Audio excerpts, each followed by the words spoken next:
Hello everyone, आज इस video lecture में हम लोग मैथमेटिकल कैलकुलेशन करना सीखेंगे। लास्ट वीडियो लेक्चर में हमने बताया भी था कि एक्सपेरिमेंट करने के बाद जो एक्सपेरिमेंटल प्रोसेस होता है उस प्रोसेस के बाद एक मैथमेटिकल कैलकुलेशन का भी ज़रूरत होता है किसी वाटर सैंपल के हार्डनेस को डिटरमाइन करने के लिए। तो आज के क्लास में वही मैथमेटिकल कैलकुलेशन हम लोग करना सीखेंगे। तो यहाँ पे हम तीन तरह के वाटर सैंपल को लेंगे और तीनों वाटर सैंपल के हेल्प से हम लोग किसी वाटर सैंपल के हार्डनेस को डिटरमाइन करना सीखेंगे।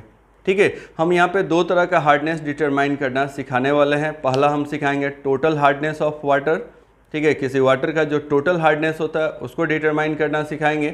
और दूसरा परमानेंट हार्डनेस डिटरमाइन करना सिखाएंगे। आप लोगों को मैं ऑलरेडी बता चुका हूँ कि जो हार्डनेस ऑफ वाटर होता है वो दो टाइप्स का होता है। एक होता है परमानेंट हार्डनेस और दूसरा होता है टेम्प्रोरी हार्डनेस। पढ़े हैं ना हम लोग? तो दो तरह का हार्डनेस होता है। तो यहाँ पे मैं परमानेंट हार्डनेस डिटरमाइन करना सिखाएंगे। तो होता क्या कि अगर आप टोटल हार्डनेस किसी वाटर सैंपल का डिटरमाइन कर लेते हो और साथ ही साथ परमानेंट हार्डनेस डिटरमाइन कर लेते हो तो आपको टेम्प्रोरी हार्डनेस तो ऐसे भी मिल जाएगा। टेम्प्रोरी हार्डनेस कैसे डिटरमाइन करेंगे? तो जो टोटल हार्डनेस होगा उसमें से परमानेंट हार्डनेस को सब्ट्रैक्ट कर लेंगे, घटा लेंगे। ठीक है, तो हम लोगों को टेम्प्रोरी हार्डनेस में मिल जाएगा। तो सही पूछिए तो यहाँ पे तीनों तरह का हार्डनेस हम लोग डिटरमाइन करेंगे।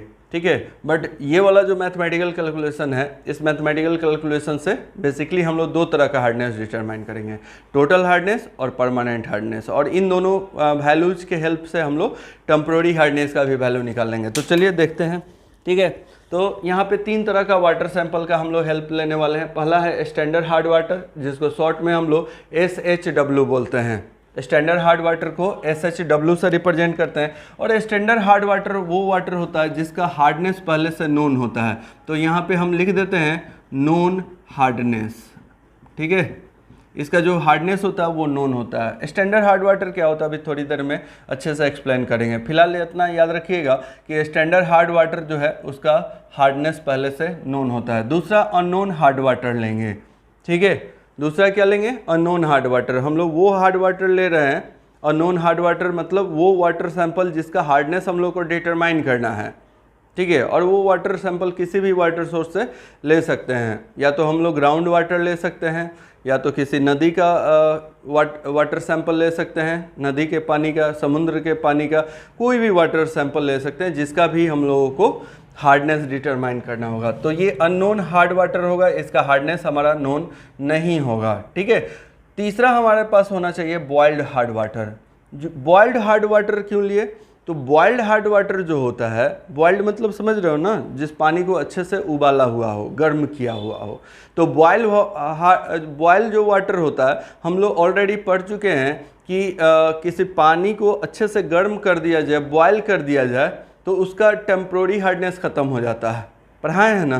तो पानी अगर बॉयल कर दोगे तो टेम्प्रोरी हार्डनेस उस पर नहीं होगा। तो उसमें एक तरह का हार्डनेस जरूर होगा, टेम्प्रोरी नहीं होगा, लेकिन इसमें परमानेंट हार्डनेस होगा। तो इसमें रहता है परमानेंट हार्डनेस, परमानेंट हार्डनेस। ठीक है, तो बॉइल्ड वाटर में रहेगा परमानेंट हार्डनेस, टेम्प्रोरी हार्डनेस इसमें नहीं रहता है। ठीक है, तो इस तरीके से तीन वाटर सैंपल है। अब वन बाय वन थोड़ा सा यहाँ पे मैथमेटिकल कैलकुलेशन सीखेंगे। पहला हम हेडिंग लगा लेते हैं standard hard water. Standard hard water, standard hard water को हम लोग SHW भी बोलते हैं। अच्छा, बहुत सारे बुक्स में इसको स्टैंडर्डाइजेशन प्रोसेस भी बोला जाता है। क्या बोला जाता है? स्टैंडर्डाइजेशन प्रोसेस बोला जाता है। तो चलिए थोड़ा सा देखते हैं। हम लोग क्या करेंगे, XML स्टैंडर्ड हार्ड वाटर ले लेंगे। ठीक है, अच्छा एक चीज़ और, जब हम एक्सपेरिमेंट प्रोसेस आप लोग को पढ़ा रहे थे तो हमने क्या बताया था कि एक्सपेरिमेंट में जो भी चीज़ यूज होगा, जैसे जो भी हम लोग वाटर सैंपल लेते हैं, जो भी उसमें EBT मिलाते हैं, उसमें जो भी हम लोग EDTA मिलाते हैं, ठीक है, या जो बोल लो जो भी चीज़ हम लोग एक्सपेरिमेंट में यूज किए, हर एक का वॉल्यूम हम लोग को नोन होना चाहिए। मैंने बताया भी था कि कैनोनिकल फ्लास्क में अगर हार्ड वाटर लेते हो तो कितना ml हार्ड वाटर लेते हो, उसका वॉल्यूम क्या है वो आपको पहले से पता होना चाहिए। ठीक है, EDT मिला रहे हो, EDTA कंज्यूम जो हो रहा है उसका भी वैल्यू पता होना चाहिए। हमने बताया था कि ब्यूरेट में जो EDTA ब्यूरेट से जो धीरे धीरे कैनोनिकल फ्लास्क में ड्रॉप वाइज उसमें मिक्स होते रहता है, तो एक टाइम के बाद ऐसा हम लोग देखते हैं कि पूरा का पूरा कैनोनिकल फ्लास्क का जो सोल्यूशन है ब्लू कलर का हो जाता है। तो हमने बताया था कि तुरंत हम लोग ब्यूरेट का जो नोब होता है उसको बंद कर देते हैं, और बंद करके हम लोग ब्यूरेट का रीडिंग ले लेते हैं कि ब्यूरेट से कितना EDTA खाली हुआ था। तो आपको EDTA का वॉल्यूम पता होना चाहिए, जो वाटर सैंपल लिए उसका भी वॉल्यूम पता होना चाहिए, ठीक है। तो हम लोग यहाँ पे कंसीडर करने वाले हैं स्टैंडर्ड हार्ड वाटर जो है x ml हम लोगों ने एक्सपेरिमेंट में लिया। तो हम लोग लिखेंगे late the volume of standard hard water को SHW लिखते हैं इक्वल टू x ml, ठीक है। और ये x ml कुछ भी हो सकता है। मान लो आपने कैनोनिकल फ्लास्क में 10 ml हार्ड वाटर लिया था, स्टैंडर्ड हार्ड वाटर लिया था, कितना ml? 10 ml, 20 ml, 30 ml। वो तो एक्सपेरिमेंट जब करते हो तो आपको पता होता है कि कितना ml लिए, तो जो भी होगा वो आपको यहाँ पे लिखना है। x ml के जगह पे 10 ml, 20 ml, 30 ml जो भी लिया उसको लिखना है। अभी हम लोग को नहीं पता है, हम लोग को फार्मूला फाइंड आउट करना है, तो हम लोग क्या बोलेंगे, x ml हम लोगों ने क्या लिया, स्टैंडर्ड हार्ड वाटर लिया। अच्छा, x ml standard hard water को न्यूट्रलाइज करने के लिए, ठीक है, कितना EDTA यूज किया गया था? तो आपको यहाँ पे लिखना पड़ेगा वॉल्यूम ऑफ EDTA यूज्ड, ठीक है। आपने x ml, सुनोगे, आपने x ml standard hard water को न्यूट्रलाइज करने के लिए कितना EDTA यूज किया, या बोल सकते हो कि x ml standard hard water को न्यूट्रलाइज करने में कितना वॉल्यूम EDTA यूज हुआ। तो इसको हम लोग मान लेंगे V1 ml। कितना? V1 ml। इस बात को ऐसे भी बोला जा सकता है कि V1 ml से हम लोग बोल सकते हैं कि V1 ml EDTA यूज करके x ml standard hard water को न्यूट्रलाइज किया जाता है, ठीक है। अब ये बात दोनों एक्सपेरिमेंट से ही है। कैनोनिकल फ्लास्क में जो स्टैंडर्ड हार्ड वाटर लिया आप, उसका वॉल्यूम x ml हो गया, और उसको न्यूट्रलाइज करने के लिए EDTA कितना यूज किया गया, जो ब्यूरेट में भर के हम लोग EDTA ड्रॉप वाइज मिलाए थे, तो वो हम लोग मान लिए V1 ml है। तो आप इसको ये भी बोल सकते हो कि V1 ml EDTA को यूज करके x ml standard hard water को क्या किया गया, न्यूट्रलाइज किया गया, ठीक है। अब थोड़ा सा स्टैंडर्ड हार्ड वाटर क्या होता है, थोड़ा उसको हम समझा रहे हैं, ठीक है, थोड़ा समझने का कोशिश करना। प्रिपरेशन ऑफ हार्ड वाटर यहाँ पे हम लिख देते हैं, preparation of standard hard water. मतलब स्टैंडर्ड हार्ड वाटर प्रिपरेशन करने का मतलब क्या होता है, किसी चीज़ को फॉर्म करना, बनाना, ठीक है, कि कैसे इसको प्रिपेयर किया, कैसे बनाया गया है स्टैंडर्ड हार्ड वाटर को। तो स्टैंडर्ड हार्ड वाटर को देखो कैसे बनाया जाता है। 1 मिलीग्राम ऑफ CaCO3 को मिक्स किया जाता है, मिक्स या डिजॉल्व कर लिख सकते हैं, डिजॉल्व इन 1 मिलीलीटर ऑफ, या 1 milligram of CaCO3 dissolve in 1 millilitre distilled water. क्या लिखेंगे, डिस्टिल्ड वाटर। अब इसको समझिए, ठीक है। जो स्टैंडर्ड हार्ड वाटर होता है इसको प्रिपेयर्ड किया जाता है, इसको बनाया जाता है। कैसे बनाया गया, तो किसी बर्तन में 1 ml डिस्टिल्ड वाटर लिया गया। डिस्टिल्ड वाटर जानते हो क्या होता है, ठीक है। हमारे घर में जो बैटरी, इन्वर्टर में या कार में या जो भी बैटरी यूज करते हैं उसमें डिस्टिल्ड वाटर भरा जाता है, ये बात आप लोगों को शायद पता होगा, जो कि न्यूट्रल नेचर का होता है, और इसका pH मान कितना होता है, 7 होता है, ठीक है। तो डिस्टिल्ड वाटर जो होता है एक न्यूट्रल वाटर होता है, क्लियर, ना वो हार्ड होता है ना सॉफ्ट होता है, ये भी बात याद रखना, ना तो वो हार्ड होता है ना ही सॉफ्ट होता है।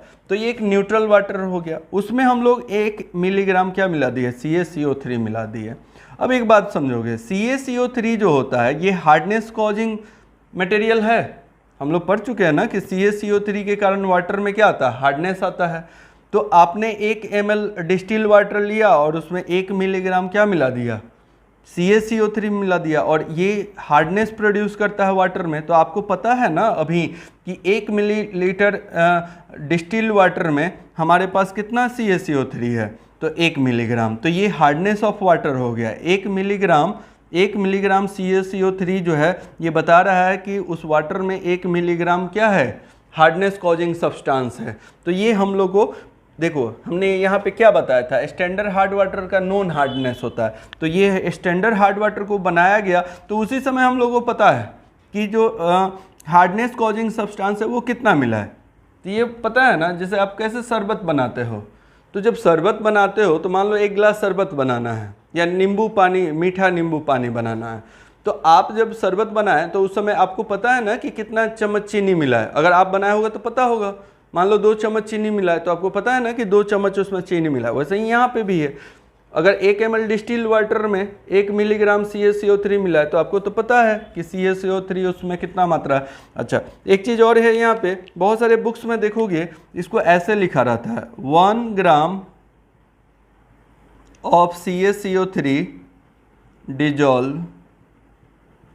dissolve in 1 litre distilled water. ठीक है, डिस्टिल्ड वाटर, तो ये भी सही है, ये गलत नहीं है। देखो सेम चीज़ लिखा हुआ है, ये मिलीग्राम में लिखा हुआ है और यहाँ पे ग्राम में लिखा हुआ है। यहाँ पे डिस्टिल्ड वाटर का वॉल्यूम मिलीलीटर में लिखा हुआ है, तो यहाँ पे डिस्टिल्ड वाटर का वॉल्यूम लीटर में लिखा हुआ है।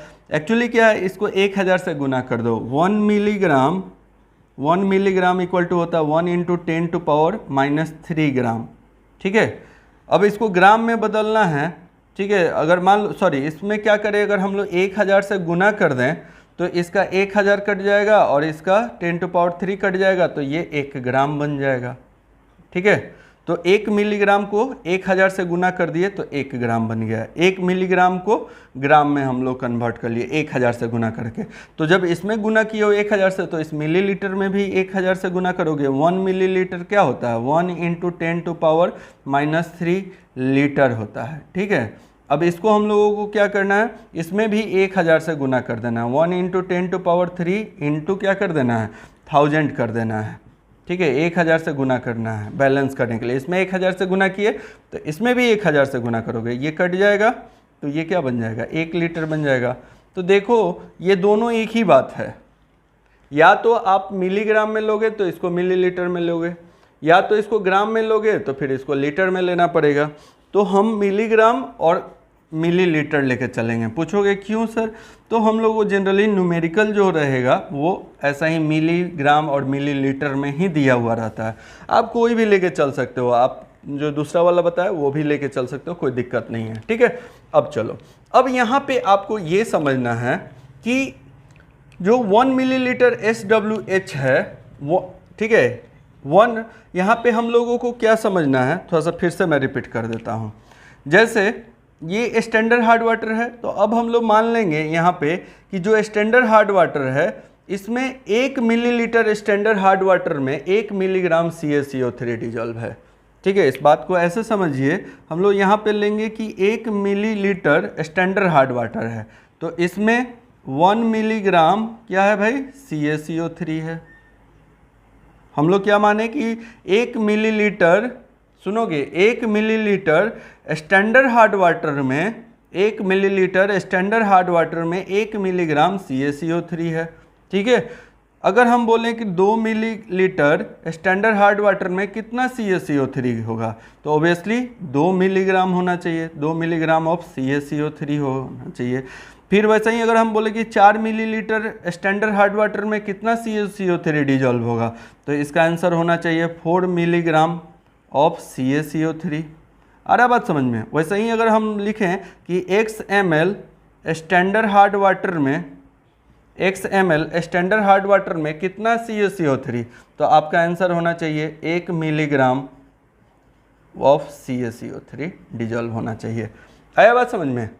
तो इस बात को अब हम लोग डायरेक्ट x के फॉर्म में लिखेंगे, चूँकि हम लोगों को फार्मूला चाहिए होता है। ये समझाने के लिए लिखे थे, यही वाले लाइन को यहाँ पे हम कॉपी राइट करने जा रहे हैं। ठीक है, देखो, तो हम लोग क्या लिखने वाले हैं, हम लोग लिखने वाले हैं x ml standard hard water contain equal to, मतलब 1 मिलीलीटर स्टैंडर्ड हार्ड वाटर में होगा x mg, मतलब x मिलीग्राम ऑफ CaCO3। आया बात समझ में। इस बात को यहीं पे लिख के छोड़ देते हैं। अब ये दूसरा, दो जो पॉइंट शुरू में लिखे थे इस पे आते हैं। हम लोगों ने यहाँ पे बात किया था कि V1 ml EDTA यूज किया जाता है x ml standard hard water को न्यूट्रलाइज करने के लिए, ठीक है। तो हम लोग लिख लेंगे यहाँ पे V1 ml, इस बात को देखो ऐसे लिखेंगे, V1 ml EDTA used to neutralized equal to x ml of SHW। इस बात को लिख सकते हैं ना, जैसे हमने क्या बताया था, late the volume of standard hard water XML, और XML स्टैंडर्ड हार्ड वाटर को न्यूट्रलाइज करने के लिए हम लोग कितना EDTA यूज किए थे, तो V1 ml यूज किए थे। तो हम लोग इस बात को ऐसे भी लिख सकते हैं, V1 ml EDTA use to neutralise XML of SHW। अच्छा, ये बात यहाँ से कर लिए। अब हम लोग ये भी जानते हैं कि XML SHW में, ठीक है, हार्डनेस कॉजिंग सब्सटेंस कितना है, तो x मिलीग्राम ऑफ CaCO3 है। तो इसको हम लोग लिख लेंगे, देखोगे XML SHW contain x mg of CaCO3, तो XML SHW के बदले हम लोग क्या लिख लेंगे, x मिलीग्राम ऑफ CaCO3, ठीक है। आया बात समझ में, यानी कि ये V1 ml EDTA use to neutralise x milligram of CaCO3। इसको फिर से यहाँ पे लिख देते हैं, ये वाला लाइन को, x milligram EDTA used to neutralise x milligram of CaCO3, ठीक है। क्यों भाई, क्योंकि ये वाला वैल्यू इसके बराबर है, यानी कि आपको V1 ml EDTA यूज हो रहा है, ठीक है, x ml ऑफ CaCO3 जो वहाँ पे हार्डनेस कॉजिंग सब्सटेंस है उसको न्यूट्रलाइज करने के लिए।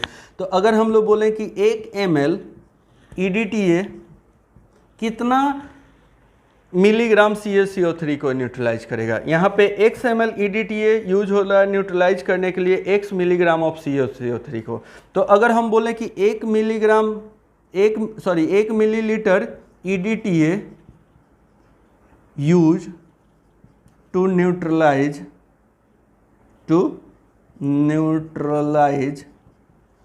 बताओ 1 मिलीलीटर EDTA कितना मिलीग्राम ऑफ CaCO3 को न्यूट्रलाइज करेगा। तो हम लोग लिख सकते हैं क्या, x बाई V1 ml, ठीक है, x by V1 milligram of CaCO3 को न्यूट्रलाइज करेगा, ठीक है। इस बात को याद रखना होगा, यही हमारा स्टैंडर्डाइजेशन इक्वेशन है, ठीक है।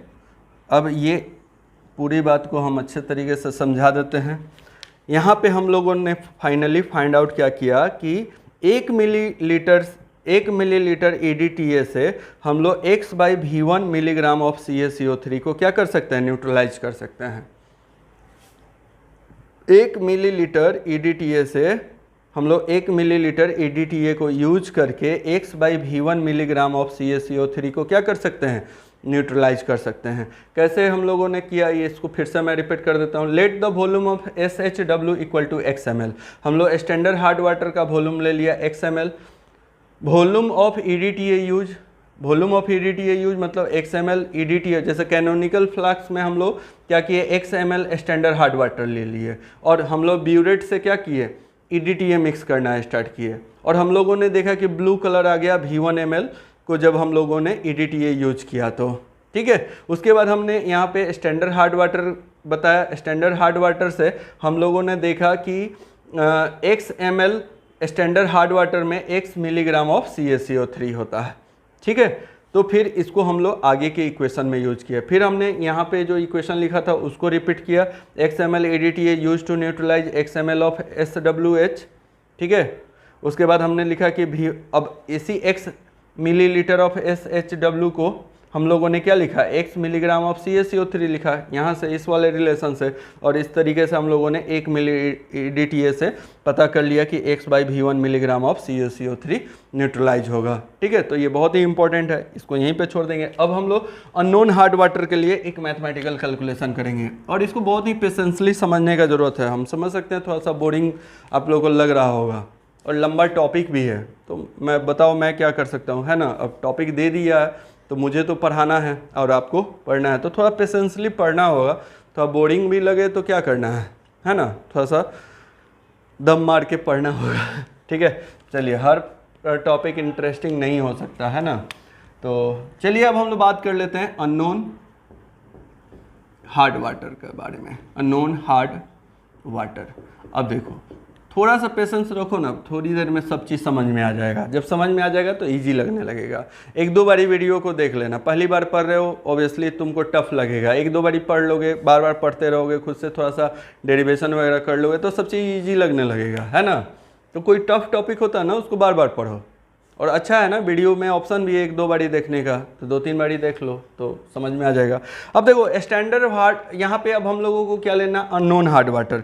तो अननोन हार्ड वाटर में सेम यही चीज़ हम लोग रिपीट करने वाले हैं। हम लोग लिखेंगे late the volume of unknown hard water. देखो अननोन हार्ड वाटर को UHW लिख दिए।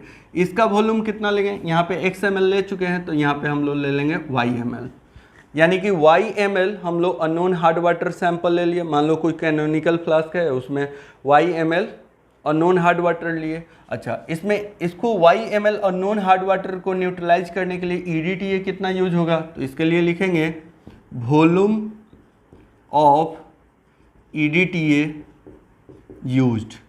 ठीक है, YML अननोन हार्ड वाटर को न्यूट्रलाइज करने के लिए कितना वॉल्यूम आपने EDTA का यूज किया, तो इसको हम लोग मान लेंगे V2 ml। ठीक है, यहाँ पे ऑलरेडी V1 ml माने हुए हैं न्यूट्रलाइज करने के लिए x ml of standard hard water को, तो यहाँ पे हम लोग क्या मान लेंगे, V2 ml मान लेंगे। ठीक है, तो V2 ml देखोगे, V2 ml EDTA से हम लोग YML UHF को न्यूट्रलाइज कर रहे हैं, तो हम लोग लिखेंगे यहाँ पे V2 ml EDTA used to neutralize equal to क्या लिखेंगे, YML ऑफ UHW लिख सकते हैं ना। V2 ml EDTA used to neutralize YML of UHW, मतलब V2 ml EDTA को हम लोग यूज कर रहे हैं न्यूट्रलाइज करने के लिए, सॉरी V2 ml EDTA को यूज किए न्यूट्रलाइज करने के लिए कितना, YML ऑफ UHW को। ठीक है, तो 1 ml EDTA, और हाँ एक चीज़ और, ये इसको यहाँ पे छोड़ देते हैं। यहाँ पे हम लोग स्टैंडर्ड हार्ड वाटर में क्या पढ़ा था कि 1 ml EDTA से हम लोग x/V1 मिलीग्राम ऑफ CaCO3 को न्यूट्रलाइज करते हैं। सुनाई दिया, x/V1 मिलीग्राम ऑफ CaCO3 को न्यूट्रलाइज करते हैं, तो इस चीज़ को भी यहाँ पे यूज करना है स्टैंडर्ड हार्ड वाटर को। तो यहाँ पे लिखेंगे 1 ml of EDTA, 1 ml of EDTA use to neutralise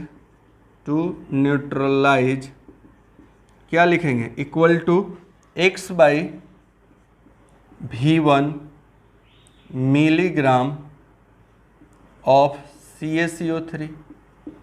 ठीक है, ऑलरेडी ये बात फाइंड आउट किए हैं। अब देखो 1 मिलीग्राम EDTA यूज कर रहे हैं न्यूट्रलाइज करने के लिए x/V1 मिलीग्राम ऑफ CO3 के लिए। ठीक है, तो V2 ml से कितना कर सकते हो, एक बात समझो, x ml EDTA को यूज करके आप x/V1 mg ऑफ CaCO3 को यूज कर रहे हो, न्यूट्रलाइज कर रहे हो, तो V2 ml EDTA को यूज करके 1 ml EDTA से आपने x/V1 मिलीग्राम ऑफ CaCO3 को न्यूट्रलाइज किया, तो आप V2 ml को यूज करके कितना CaCO3 को न्यूट्रलाइज करोगे, तो हम लोग यहाँ पे लिखेंगे V2 ml of EDTA use to neutralise.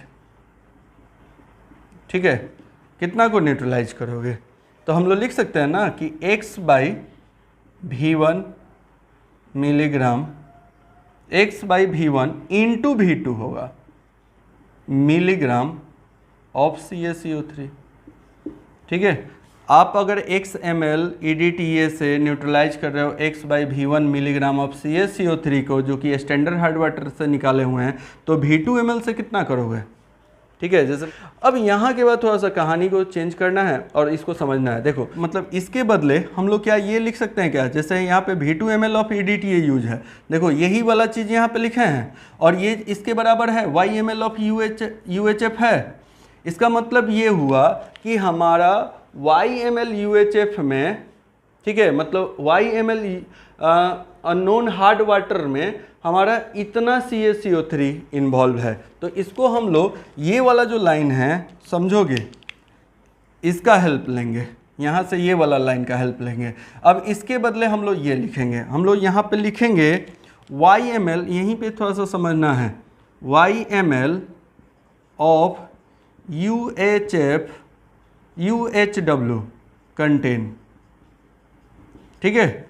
हम लोग यहाँ पे लिख रहे हैं कि YmL जो अननोन हार्ड वाटर है इसके पास है x/V1 into V2 milligram of CaCO3, इतना है, तभी तो ये न्यूट्रलाइज कर रहा है, ठीक है। मतलब YmL अननोन हार्ड वाटर के पास इतना हमारा क्या है, हार्डनेस है, ठीक है। ये बात आपको समझना पड़ेगा, क्योंकि अगर आप V2ml से इतना चीज़ को न्यूट्रलाइज कर रहे हो, यानी कि ये इतना न्यूट्रलाइज हो रहा है, ठीक है। यहाँ पे जैसे हमने क्या बताया कि आपने V2ml EDTA को यूज करके इतना CaCO3 को क्या किया, न्यूट्रलाइज किया।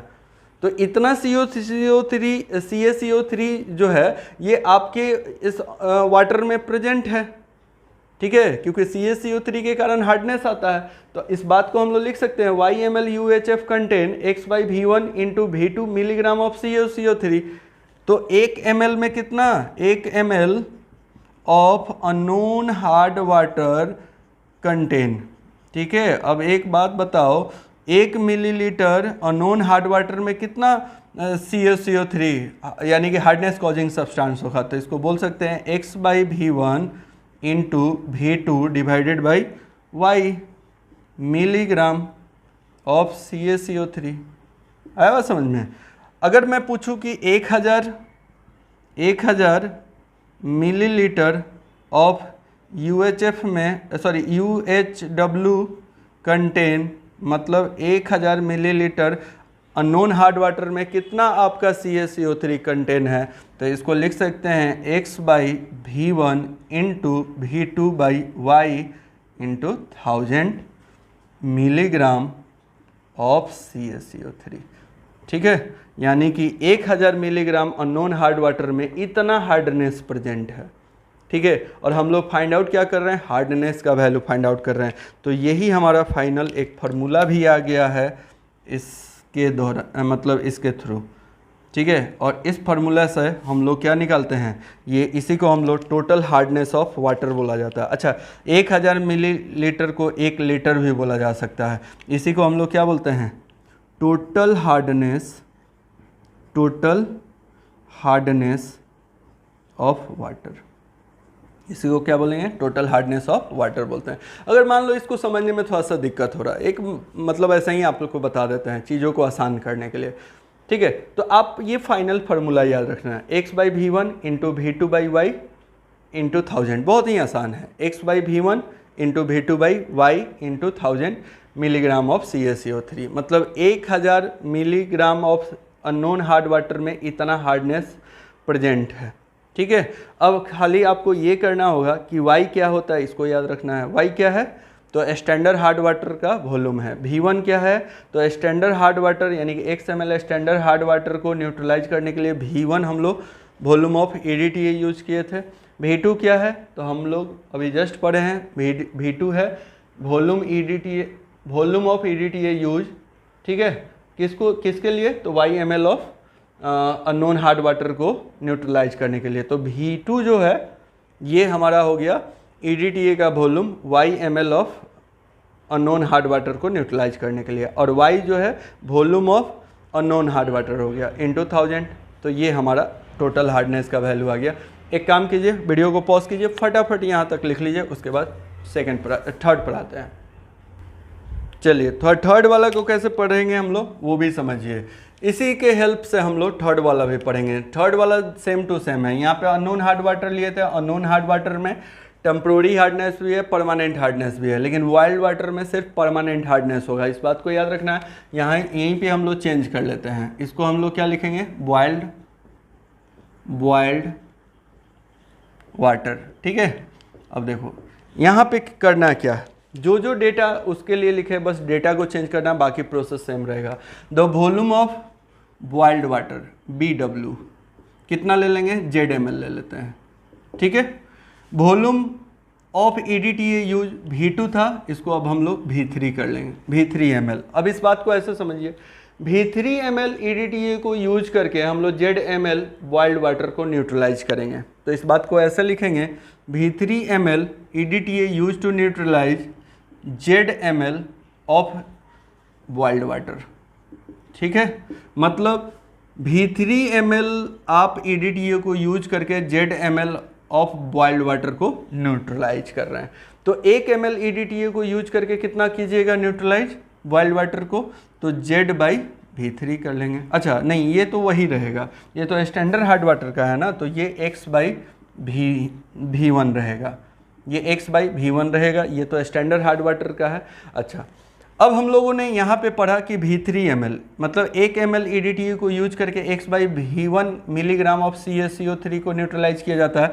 तो V3 ml EDTA यूज करके कितना न्यूट्रलाइज करेंगे, तो X/V1 into V3 milligram of CaCO3 को न्यूट्रलाइज करेंगे।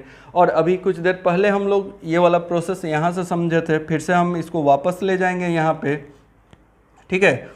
यहाँ पे हमने बताया था कि V3 ml of EDTA use to neutralise, ये वाला बात, ZML ऑफ BW मतलब अब इसको ऐसे समझिए कि हमारा ZML ऑफ BW है, ठीक है, इसको न्यूट्रलाइज करने के लिए V3 यूज किया गया, और ZML में कितना हमारा CaCO3 है, तो X/V1 into V3 milligram of CaCO3 है। तो इस बात को जैसे ये ZML ऑफ BW को यहाँ पे पहले Z लिख लीजिए तो कोई कन्फ्यूजन नहीं होगा। Z millilitre of UHF contain कितना हो जाएगा इसमें, तो X/V1 इंटू यहाँ पे V3 मिलीग्राम ऑफ CaCO3 होगा। मतलब जो पहले वाला चीज़ था ना उसी को हम लोग चेंज कर रहे हैं। तो 1 ml के लिए कितना होगा, 1 ml यहाँ पे BW सब जगह पे लिख लो, ठीक है, BW लिख लेते हैं। तो इसमें कितना होगा हमारा हार्डनेस कॉजिंग सब्सटेंस, तो ये हो जाएगा X/V1 इंटू V3/Z हो जाएगा मिलीग्राम ऑफ CaCO3। और इसके बाद 1000 के लिए जब निकालेंगे तो X/V1 V3/Z आ गया, ठीक है, इंटू 1000। बिल्कुल वही सेम टू सेम फार्मूला आया, यहाँ पे V2/Y था, अब V3/Z हो गया, बाद बाकी सब चीज़ सेम हो गया। तो ये जो हार्डनेस आया इसको टोटल हार्डनेस नहीं बोलते हैं, इसको हम लोग बोलते हैं value of permanent hardness, value of permanent hardness, ठीक है। तो इस वाले फार्मूला से हम लोग जो परमानेंट हार्डनेस होगा 1000 मिलीलीटर ऑफ बॉइल्ड वाटर में, ठीक है, 1000 मिलीलीटर बॉइल्ड वाटर में जो परमानेंट हार्डनेस होगा वो होगा X/V1 into V3/Z into 1000 milligram of CaCO3। जो भी हम लोग हार्डनेस निकालते हैं CaCO3 के ही फॉर्म में निकालते हैं, ठीक है। तो चलिए इसको भी फटाफट लिख लीजिए, उसके बाद थोड़ा सा शॉर्टकट इसका बताते हैं। चलिए देखिए, शॉर्टकट नहीं मतलब हम टर्म बताएंगे कि कैसे याद रखना है, ठीक है।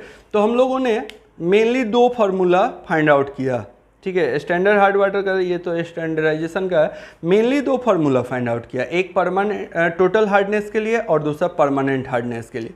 अब हम क्या बोल रहे हैं कि इस फार्मूले को भी याद रखोगे तो क्वेश्चन कर लोगे, या ये पूरा याद रखने का कोशिश करो, ज़्यादा अच्छा है, ठीक है। नहीं तो फार्मूला भी याद रखोगे तो काम चलेगा। फार्मूला में x क्या है, x क्या है, y क्या है, z क्या है। तो हम लोगों ने वॉल्यूम ऑफ वाटर हमेशा देखोगे XYZ लिया, ठीक है। स्टैंडर्ड हार्ड वाटर का वॉल्यूम लिया x मिलीलीटर, उसके बाद हमने लिया था अननोन हार्ड वाटर, उसका जो वॉल्यूम लिया था y मिलीलीटर लिया था, और लास्ट में हम लोग बॉइल्ड वाटर लिया था, उसका ZML लिया था, ठीक है। अच्छा, XML स्टैंडर्ड हार्ड वाटर को न्यूट्रलाइज करने के लिए V1 ml हम लोग EDTA को यूज किए थे, इसको लिख लेते हैं यहाँ पे। हम लोगों ने क्या पढ़ा था कि XML स्टैंडर्ड हार्ड वाटर को न्यूट्रलाइज करने के लिए हम लोग V1 ml of EDTA use किया था, ठीक है। फिर दूसरा हम लोगों ने लिया था अननोन हार्ड वाटर, तो अननोन हार्ड वाटर हम लोगों ने लिया था, ये तो x था, सॉरी x था, YML अननोन हार्ड वाटर लिया और y ml unknown hard water को न्यूट्रलाइज करने के लिए हम लोग V2 ml of EDTA use किया, ठीक है। और लास्ट में Z ml हम लोग बॉयल वाटर लिए थे और इसको न्यूट्रलाइज करने के लिए V3 ml of EDTA use किया था, ठीक है। तो इस तरीके से इसको याद रखना होगा। अगर ये ऐसे याद रखोगे तो आपको V1 क्या है, V2 क्या है, V3 क्या है ये भी याद रहेगा, XYZ क्या है ये भी याद रहेगा। ये हमेशा याद रखना है कि ये वॉल्यूम ऑफ वाटर है, क्या है भाई, वॉल्यूम ऑफ वाटर है, ठीक है। और डिफरेंट तरह का वाटर भी हम लोग लिए हैं और ये है वॉल्यूम ऑफ EDTA है, वॉल्यूम ऑफ EDTA है, ठीक है। तो इस तरीके से भी हम लोग EDTA का ये मैथमेटिकल कैलकुलेशन करके हम लोग वाटर के हार्डनेस को डिटरमाइन करते हैं, ठीक है। अच्छा, एक चीज़ जो सबसे इम्पोर्टेंट था वो हम भूल गए। ये तो हम लोग टोटल हार्डनेस और परमानेंट हार्डनेस निकाले। अगर टेम्पररी हार्डनेस निकालना होगा तो क्या होगा, हम लोग जानते हैं टोटल हार्डनेस जो होता है, टोटल हार्डनेस इक्वल टू होता है permanent hardness, permanent hardness plus temporary hardness, ठीक है। अगर हम लोगों को टेम्पररी हार्डनेस निकालना होगा तो कैसे निकाल सकते हैं, लिख सकते हैं ना, टेम्पररी हार्डनेस इक्वल टू लिख लें total hardness minus permanent hardness, ठीक है। तो कभी ऐसा ज़रूरत हुआ तो हम लोग टोटल हार्डनेस निकालेंगे, परमानेंट हार्डनेस निकालेंगे, तो टेम्पररी हार्डनेस निकाल सकते हैं। टोटल हार्डनेस में से परमानेंट हार्डनेस को क्या कर देंगे, सब्ट्रैक्ट कर देंगे। तो हम लोग तीनों तरह का हार्डनेस सही पूछे तो फाइंड आउट करना सीख लिया। तो चलिए नेक्स्ट वीडियो लेक्चर में मिलते हैं, ठीक है। इसको अच्छे से आप लोग पढ़ने का और समझने का कोशिश कीजिएगा। Thank you.